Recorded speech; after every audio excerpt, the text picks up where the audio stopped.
جو انسان راستے کا انتخاب غلط کرے وہ کبھی منزل تک نہیں پہنچ سکتا.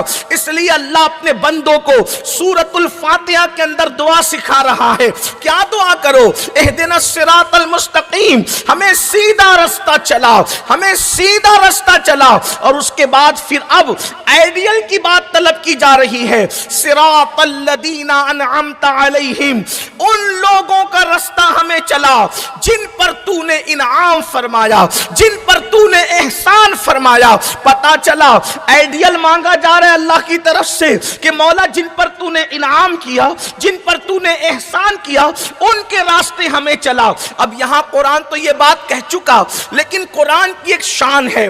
قرآن جب تفسیر بیان کرتا ہے تو کبھی کبھی قرآن تفسیر قرآن بالقرآن کی حیثیت سے قرآن کی بعض آیتوں کی تفسیر ہوا کرتی ہے، اور جب ایسا نہیں ہوتا تو رسول اللہ تفسیر فرماتے ہیں.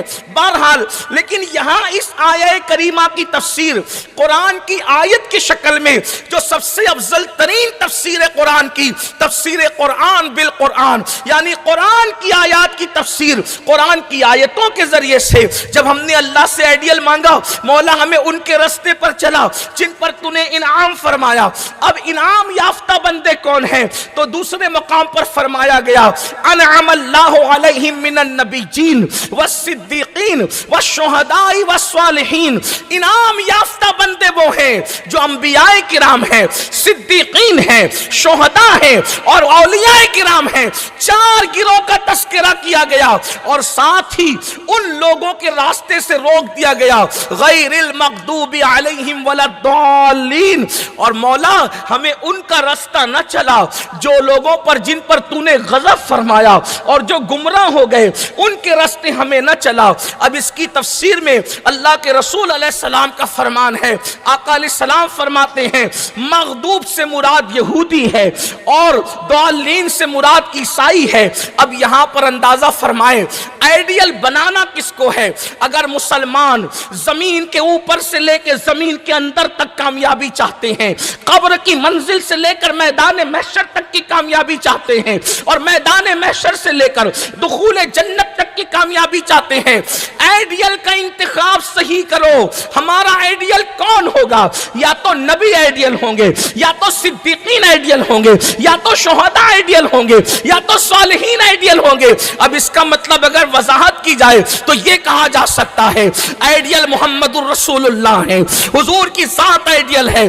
اگر کسی کو آنکھ بند کر کے آئیڈیل ماننا ہے تو مصطفیٰ جان رحمت کو آئیڈیل مانو. اور پھر صدیقین کا مرتبہ آتا ہے، یعنی ابو بکر صدیق جو اس امت کے صدیقین کے گروپ کے سردار ہیں، ان کو اپنے لیے آئیڈیل بناؤ. اللہ اکبر. اور پھر شہداء کی بات آتی ہے، فاروق اعظم شہید، عثمان غنی شہید، مولا علی شہید، مصعب ابن عمیر شہید، امیر حمزہ شہید. یہ صحابہ کا گروہ اور بھی شہداء ہے. حضرت امام حسین شہید، امام قاسم شہید، اللہ اکبر، امام علی اکبر شہید. اسی طریقے سے شہداء کے گروپ کو آئیڈیل بناؤ. اور جب صالحین یعنی اولیاء کی بات آتی ہے تو ویسے قرنی اولیاء میں ہے، غوث اعظم اولیاء میں ہے، غریب نواز اولیاء میں ہے، سیدی مسعود سالار غازی اولیاء میں ہے، حضرت سیدنا قطب الدین بختیار کاکی اولیاء میں ہے، محبوب الہی اولیاء میں ہے. یعنی پتا چلا ان چار گروپ کو اپنے لیے آئیڈیل بناؤ. اور اس کے بعد قرآن کیا کہتا ہے؟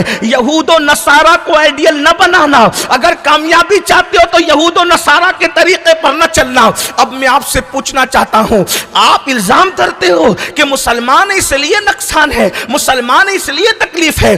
یاد رکھنا یہ شیطانی وسوسہ ہے. آئیڈیل کا غلط انتخاب نے ہمیں جو وہ ناکامی کے دلدل میں ڈھکیل رکھا ہے. اب آپ سے پوچھتا ہوں، اور قرآن میں تو دعا، نماز میں تو دعا کرتے ہو بشکل قرآن، قرآنی آیات کا سہارا لے کے دعا کرتے ہو. ہمیں نبیوں کے طریقے پر چلا، ہمیں صدیقین کے طریقے طریقے پر چلا، ہمیں شہداء کے طریقے پر چلا، ہمیں اولیاء کے طریقے پر چلا اور یہود و نصارہ کے طریقے پر نہ چلا۔ حیرت کی بات یہ ہے جو قوم نماز میں اللہ سے جو مانگ رہی ہے، نماز کا سلام پھیر کر، بلکہ نماز ہی کے اندر اس کو شعور بھی نہیں ہے، اس کو ادراک بھی نہیں ہے، اندازہ تو فرمائے، بار بار کہہ رہے ہیں جتنی مرتبہ یہ سورت پڑھی جاتی ہے، قرآن کی کوئی سورت اتنی مرتبہ نہیں پڑھی جاتی، جتنی کثرت سے اس سورت کو پڑھا جاتا ہے اتنی کثرت سے اس سورت کو کوئی کبھی کسی اور سورت کو نہیں پڑھا جاتا۔ لیکن پھر بھی سوچو اللہ سے مانگتے کیا ہو اور کرتے کیا ہو۔